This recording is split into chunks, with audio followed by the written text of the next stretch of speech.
and all on so the interested developer or the state. GLS. Hi everyone, it's Vel here. Hi everyone, I'm Grace. Today we'll be discussing with you something very interesting. We'll be sharing with you what we think are the signs of an en bloc wave happening in the local property market. That's right. Now, like hungry hippos, developers are very hungry for land now because the inventory list of new launch units have been steadily dwindling in a very sizzling hot property market. Exactly. So now there are two ways in which they can replenish their land sites for new developments. One way is through the GLS, and the other way is known as en bloc sales through the collective sales deals. That's right.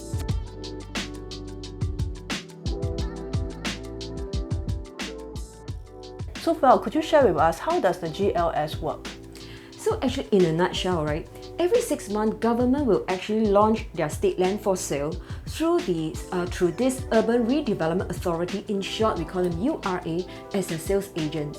So when the government actually launch the land sites for sale, these are called the GLS, which is Government Land Sales Program.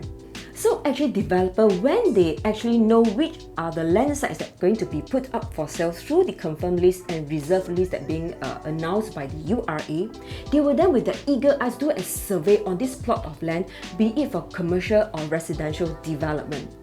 And interested developers will then through an open tender start bidding for the land. And all these land sites were typically awarded to the developers with the highest bid.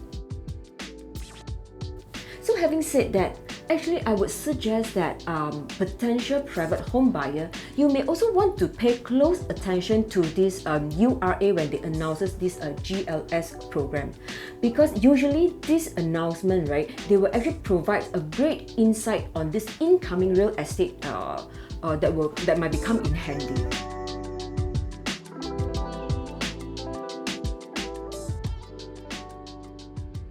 So Grace, what's your observation, right? Maybe you can just share with us what's your observation through this GLS program, right, for 2021? Yeah, so for the second half of 2021, we see that the number of new launch units has increased to 2,000 units, and it's by a percentage of 24.6%. And that is up from 1,605 units in the first half of 2021. So this increase in GLS sites is an acknowledgement by the government that developers are very hungry for land because their supply has been dwindling in a buoyant property market.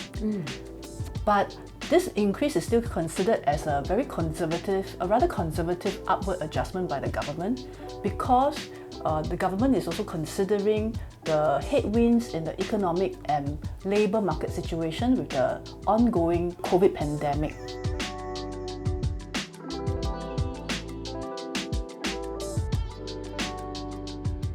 So Vel, how can we see that developers are hungry for land from the various bids for GLS sites?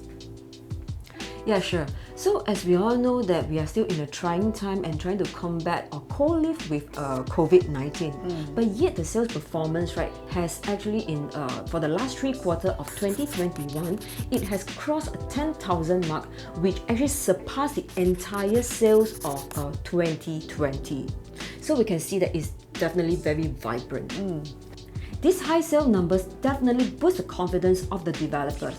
As such, we saw as many as 15 bidders for the 99-year Ang Mo Kio Avenue 1 site in May 2021, with the top bid at nearly 1,118 per square foot per plot ratio. And the next, which is the Lentor Central site, which attracted 9 bidders who contested for this site, and eventually it closed at 1,204 per PSF per plot ratio, which is higher than the Ang Mo Kio site.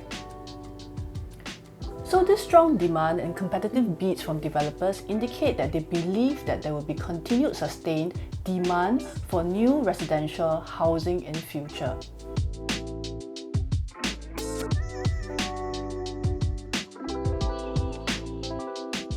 But what about the developers who did not manage to bid successfully for land? Their next option is to look at brokering collective sales deals known as en bloc deals. Now, it's not easy to get an 80% mandate in a completed residential development.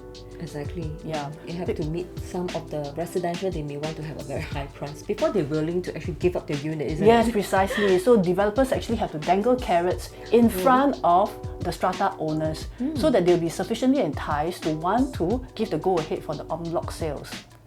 However, given the limited supply of land, we are indeed starting to see the comeback of an en bloc wave. That's right. Developers are in fierce competition for land for new residential developments. UOL and Singland have joined forces to put in the highest bid for Warren Estate condominium at $550.8 million. Chuan Park Condominium has also collected the 80% mandate amongst its owners last month and is now put up for a collective sale with its reserve price of $938 million. Now, property investors, they are hoping, who is hoping for a windfall from an en bloc sale, will start to look at the real estate crystal ball, trying to gauge which property is going to go for an en bloc sale. We hope you have gained some insights from our sharing, and see you again soon. Bye-bye. 1, 2, 3, 4, cut. Okay, crystal ball. At the real.